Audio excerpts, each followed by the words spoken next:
I'm a Gemini, not a two-face. Just see both sides of the spectrum. I'm a hustler, not a user. Put me on the track and let's get the job done. Come on, let's get it. Come on, let's get it. Come on, let's get it. Come on, let's get it. I'm a punk rocker, love of hip hop. Don't give a shit, just skanking in the mosh pit. I'm a go-getter, not a deadbeat. Bad to the bone, working hard till my teeth bleed. Come on, let's get it. Come on, let's get it. Come on, let's get it. Come on, let's get it. I'd say it off man, real swift with a walk, yeah. On the field ball hawk, yeah. How's it going, everybody? Welcome to another episode of Sorry We're a Stone, presented by Going Bananas Media Room. And today we are going to have a very great day. But first, I would like to show our sponsor, Black Bullet Hardware, premium box cutter, quote unquote, hypothetically. Come and get yours here at the Going Bananas Media Room. DM us on Instagram, and we'll definitely hook you up with one of those. Other than that, today I have a very, very, very special guest, somebody that we grew up with, both Deeno and I. He's going to share a lot of things with you, a lot of cool things, a lot of informative things. Other than that, let him introduce himself. Hey, how's it going? My name's Edward Polanco with PG and Associates. I'm a residential real estate agent here in the San Fernando Valley, Santa Clarita, Antelope Valley, kind of all over Los Angeles County. I've known Daniel and Nico since I was probably like 12 or 13. Yeah, It was Patrick Henry. Patrick Henry. Patrick Henry, Yeah. 7th grade, Yeah. PE field, I know. doing track. Are we going Just there already? started. Hold on. Yeah. Hold on. All right. Way back. Before we go there, let me go ahead and tell everybody like a little bit of your background story. You know, where you grew up from, kind of what was the household like, and things of that nature. What was the family situation? So I grew up mainly when I met Daniel, and I grew up in Reseda at my great grandfather's house. My mom's grandfather. So he was still pretty young because my mom had me, when she was pretty young. So he was like one of my go-to guys. Every summer I would work with him, construction. So Right. I have like a family of real estate, going back from my dad's side and my mom's side. My mom's side is more like construction, building the homes. My dad's side, realtors and builders as well, building new construction homes. Right. Yeah, so that's what they mainly do. My dad owns a mortgage company right here in the valley in Mission Hills, Mission Mortgage, and we're all stationed there. Right. Yeah. And we'll definitely get more into the real estate industry that Eddie and his family are in. But first, one thing that a lot of people don't know is that Deeno and I actually grew up separate. We did spend a lot of time together, but we definitely did have our own separate childhoods, different upbringings and whatnot. So Edward grew up with Deeno a lot more than I did, but whenever I did go over to my brother's house, I mean, dude was right there. I mean, the fucking stories for days that we could share that I seen these dudes. I'm a lot younger. I mean, I'm a 93 baby. I know I'm a lot younger than you guys, so I was just like, every time I seen these dudes were party goers, man. Yeah. My brother was a DJ, but yeah, let's get into how you met Deeno, how you guys met each other. Yeah, so like you said, Patrick Henry Middle School. I went there because I went to Northridge in 7th grade, actually. Right. Were you a trouble kid? I got kicked out of Northridge Middle School Okay. for bringing That's your answer. a pocket knife to school, And look, a lot of people don't understand that, right? They think like a kid bringing a pocket knife to school, holy shit, right? Yeah. But they don't understand like, hey, look, a lot of us did that. A lot of us brought knives and whatnot to school, and it was, that's just to protect ourselves. We weren't gonna use it against anybody unless the threat was deadly, Yeah. Innocent bystanders always get the worst of it sometimes. Right. So definitely with that. So tell me how you met, the first day you actually met Deeno, because everybody has like that. How did you guys actually meet? Was it a conversation? Was I it a friend remember of a friend? him as kind of like a troublemaker too, like throwing shit at lunch. Like Just like starting a ruckus. Yeah, no, definitely. Both my brothers were definitely scrappers, man. Just starting into shit, man. Those fucking stories were for days, man. But yeah, like he just obviously I was new to the school, right? Because I had just transferred over, and then I was in his PE class and we were doing the track, and he was just like, "Hey, what's up, man?" We just started chatting it out, and it was it from there. Yeah, I came over to his pad like. We gotta give props to Ruby because she was the. That's right. You were going out with her. Oh yeah. I knew there. That's what I'm saying. I knew there was a connection there. It couldn't just be like, "Hey, how's your day today?" We're friends. Oh, you know, it's always something. It could either be a fight, it could be a girl, it could be whatever it could be. If you didn't talk to her, if she didn't talk to you, I probably may have met you later, but who knows where it would have gone. Yeah. We met there. She even took off, and we were just chilling, walking. It was the first time we ever met, and then we started talking. Ever since then, dude, it was just. Nico, remember Patrick? Nico, the MMA, he's an MMA fighter, right? Right. Yeah. He was with us also. You mostly just came, chilled with us, and boom, everyone accepted you right away because you're just a cool dude, man. You came in peace, pretty much. The way to say it. Right. Yeah. Come in peace. just here to have fun, and this is way different than fucking. Where'd you go, Northridge? Damn, man. Yeah. Well, Patrick Henry at the end of your guys' tenure kind of lit up afterwards too, right? I mean, now you guys did go through a lot of different phases growing up. Now, when you guys met, what phase were you guys going through? Were you guys already in the party phase? Were you guys in the tagging crew phase? Were you guys just into the experimental phase? I think from Northridge, I kind of was transferred into like the gang, like not cholo, but my dad was a cholo. Growing up, he was a cholo, but. I started dressing like more gangsters for sure. I must have missed that period, dude, because when I started coming around you, you were it's like what Deeno said, like you were very I come in peace guy. You weren't looking for trouble. You weren't trying to get around it. Sure, you landed yourself there a couple of times. Yeah. I mean, and then it was more pretty boy. I think like you would know your brothers went through that phase. Yeah, you guys definitely went through that phase. Yeah, but I think when I met Polanco, he was already in his party going phase. I'm explaining why when you met him and how we met. When he's explaining, we kind of did had a little bit of all Dickies. Remember, I was all Dickies. Yeah, I remember. Too. And you were the only one that wore collar shirts too. Right, the collars with the Dickie pants and And so, your brother too, yeah. I remember when, David. I met your mom and your sister, dude. I always remember your mom driving that. It was an Explorer with the big fucking wheels, and your sister just smiling in the face. And your mom picked me up for the first time, dude, and took me in. Dude, we ever since then, it's always been a connection. Now going back to when he explained with the kind of like a gangbanger cholo tagger kind of face. Yeah. We went through that together. I can't say he did it. I don't know. You would have to tell me from your own perspective. Mm-hmm. We almost walked out of it together.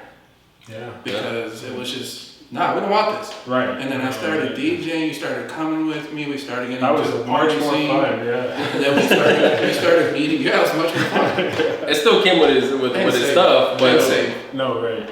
Yeah, it still came with the stuff, but it was a lot more different. It wasn't like, hoods going at it or whatnot. It was more like parties getting raided and people fighting at the parties, or a couple of times Nos things getting taken. We have a guest.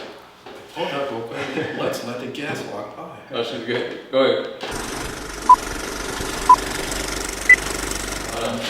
Luckily, we were able to be in a place, adult parties on the side of the valley where we didn't have to worry about gangs taxing us. So everything, when he said it was a better life, it was funner also. It was a lot more secure, you felt a lot more safe. I mean, look. Safer, right. So this is what I was about to say. You felt a big difference when you went to a party in Granada Hills and Porter Ranch rather than you went to a party in Coquimbo or Sun Valley. When I remember I went to one party, you guys went to a party in Sun Valley, and I had to leave a little earlier. But as soon as I got there, dude, I just felt the need to be on my toes. I couldn't even enjoy it. I'm like, man, this is some other shit. We went to that one party in Granada Hills, and I just felt like having a good time. That energy was not there. I can't remember all the fucking parties I DJ'd at or went to. You mentioned this a little bit earlier. I don't even want to talk about some that we have been to and we have done. Yeah. And just that experience was good. But going back to you, man, when your phase of growing up, when you started at Patrick Henry now that we spoke about Northridge was a little bit different. Yeah. But Patrick Henry, how was it? Patrick Henry was fun, man. It was our senior, not our graduating, middle school. So I just remember a lot of dances and, you know, like growing up, like, you know, like. Weren't those creepy, dude? Yeah, they were. How do you creepy throw as fucking 12-year-olds, 11, whatever, 13-year-olds? grinding on each other? Grinding on each other, and the teachers are just watching. Yeah. So I've only ever been to one, and it was like my one and done. I went to one in 6th grade, and I had a girlfriend at the time, and I went there. Look, man, I don't know how to dance for shit. I don't got one rhythm in my bones, right? But I was dancing, but I remember I looked to my right, and I seen this teacher just staring at me, and I'm like, damn, I'm grinding on my girl, and this grown lady's like looking at me, and after that, I'm like, I put back up. I'm like, because you would hear like from the other side of the room, no grinding. Yeah. Get off her. It's like, you know, don't grab her. You know, like, dude, like, what am I doing? They were the bouncers. You might as well just do the waltz. You know, and grabbing hands might be a little too much because they know as fertile as those girls were, you know, you couldn't let them have too much. That was just like the era, you know. That's how you dance. Like in that era, it was like. And where did you go after Patrick Henry? So, my parents moved us out to Santa Clarita. So I went to Canyon High School. And even then, you know, those girls me out there, yeah. No, they definitely know how to, you know, it was more definitely calm out there. That's why they moved us out there, but didn't stop me from coming down like literally every weekend to the valley because that's when we really started like partying. Yeah. I'll tell you, like nights were like this, right? Like I said, I didn't live with my brother, so when I would go over his house, you know, I go over his house, and a lot of times he couldn't take me to a lot of the parties because I was very young. So he would leave, right? And then eventually I'll nod off, go to sleep, and then like I'll hear something at 3 in the morning, and it's like my brother and Edward just coming in drunk or messed up. Y'all just getting ready to crash and lay down and just chill. Before we go into this, I want to say something, all right? This is nothing we're bragging about, and this is nothing we praise. This is just the stories we're giving you of the San Fernando Valley through our days. Now with that being said, I have a story to ask you or tell you about. In our prime that you said, the era, Nas fucking took off. Oh man, people were stealing Nas, selling. That was a business, man. It was that was a big business. Multiple incomes. It was like what? It was two balloons for $5, or it was 1 for 3, right? Yeah. 3 for 5. But if you threw the party, they always hooked you up. It was they're like, hey, we got 3 you. for 5 it's cool. was usually what. Yeah. Or if you were the DJ, they'll hook you up. But everybody else was like 3 for 5, or it was like 2 for 3. Break it down this way, and you were there with everybody. I'll say it for you.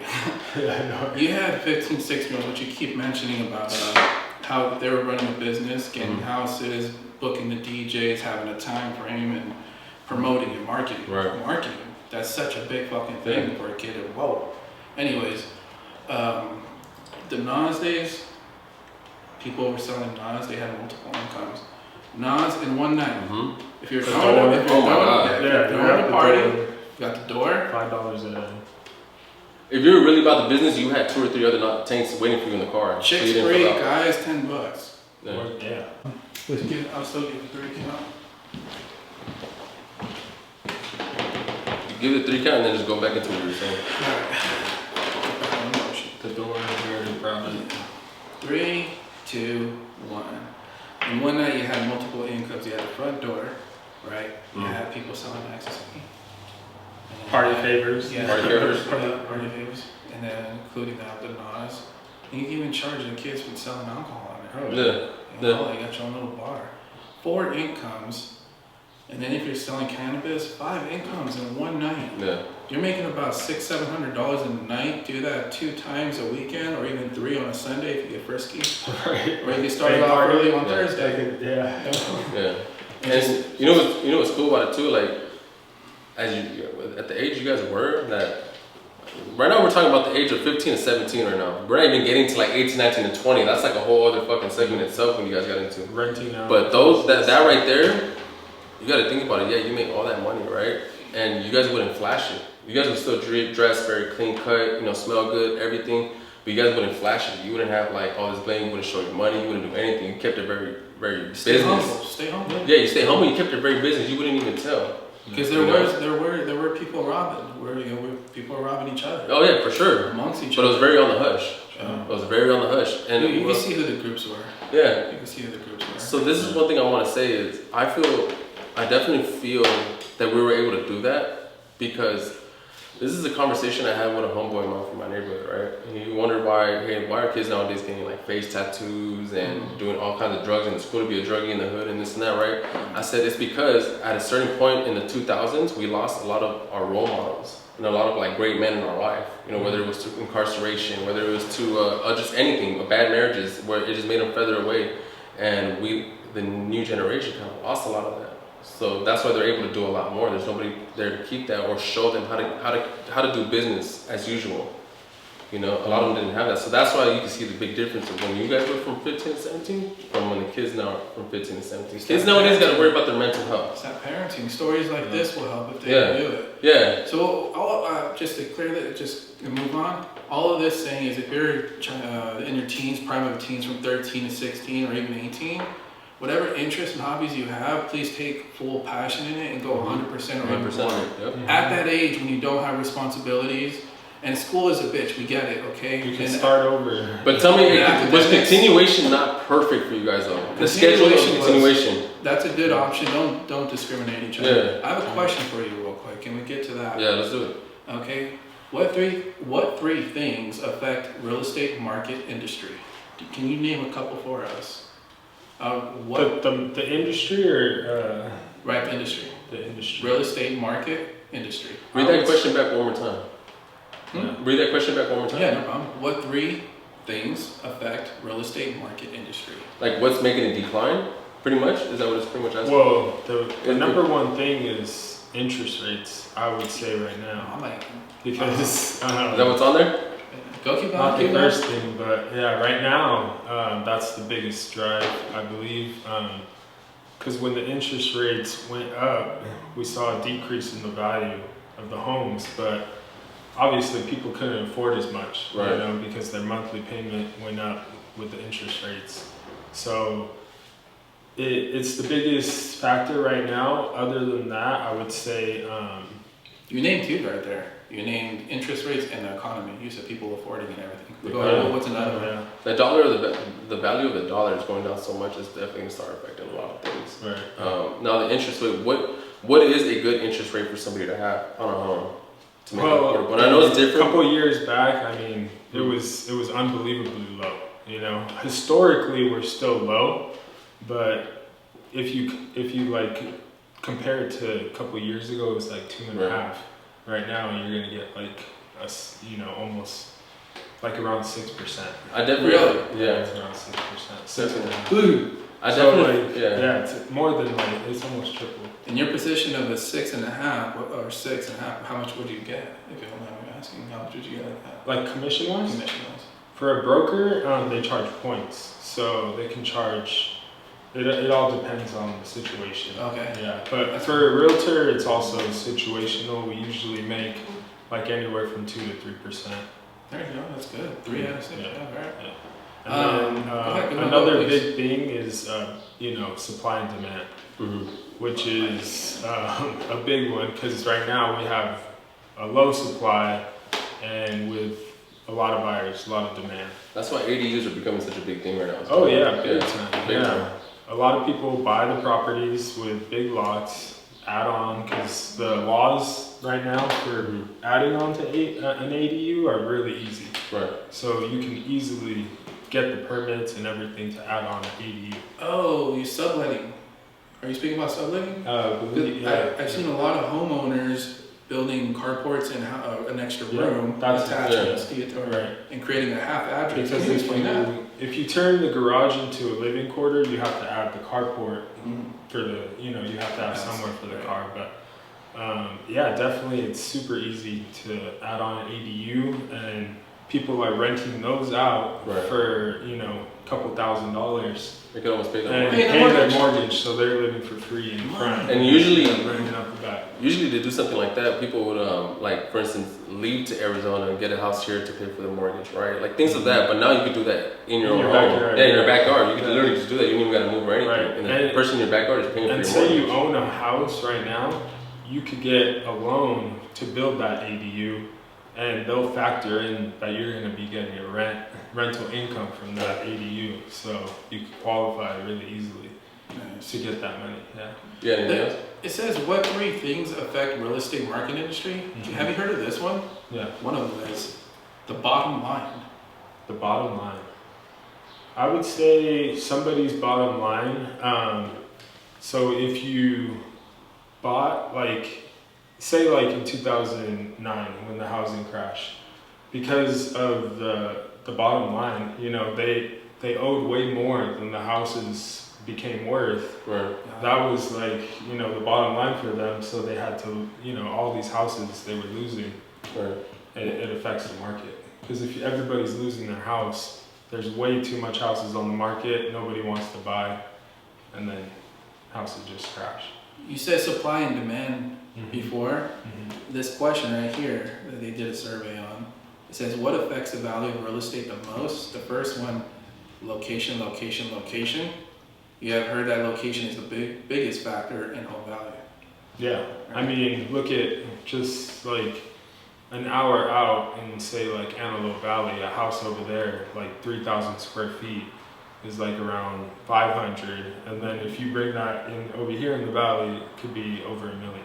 Right. So you know, So location is definitely. I do want to ask one thing. Were you able to tell when the valley became affordable and then when it became just just ridiculous to like pretty much live on your own and get a house? Were you able to tell when that happened? So in the because market? the interest rates were so low, 2.5%, people could afford a lot more. Right. So all these programs were coming out for these buyers, and then there's no homes on the market.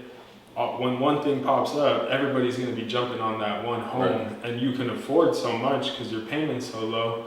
People were bidding $50,000, $100,000 over asking price. Right. So that's what really, that market was the hardest because there was like 20 offers on every house. No. Right now it's a little more calm because the interest rates are higher, so people can't afford as much, and the prices are at a decent, you know, they're still higher, but they have gone down. Right. Well, people are being approved for loans also, right? Yeah, there's a lot of programs, man. I mean, bank statement, like people think that they can't qualify because they have like a certain scenario, but really there's so many programs that work around people's situation. There's like 10-9, you know, they only look at your W-2s, bank statement, like they'll look at 12 months bank statements to see the money coming in. So that's all you have to show for your income. So say you don't do taxes, like, or you write a bunch of stuff off, you don't want to show your taxes. You could just show your bank statements that you're making this much money. And yeah, so there's definitely a lot of programs. Down payment assistance programs. Like a few months ago, it's a crazy story. There was a program, CalHFA Dream for All. It was, they were loaning 20% down. So it was like a program that it was limited funds, but they thought it was going to last a couple months at least. So they were letting you borrow 20%. You didn't have to pay it back until you sold the house or refinanced. And that program went away in like a week. People were taking such advantage of it. The funds ran out that quick. Because the more your mortgage payment was so low, they were giving you the 20% down payment. It was like you were buying the house with 20%. Yeah. Damn. Yeah. It was like little money out of your pocket. So the one thing I do want to, now that you guys got a taste of that, of how much Edward's knowledgeable about this, I want to go back to as you as a young adult, because the one thing I do see is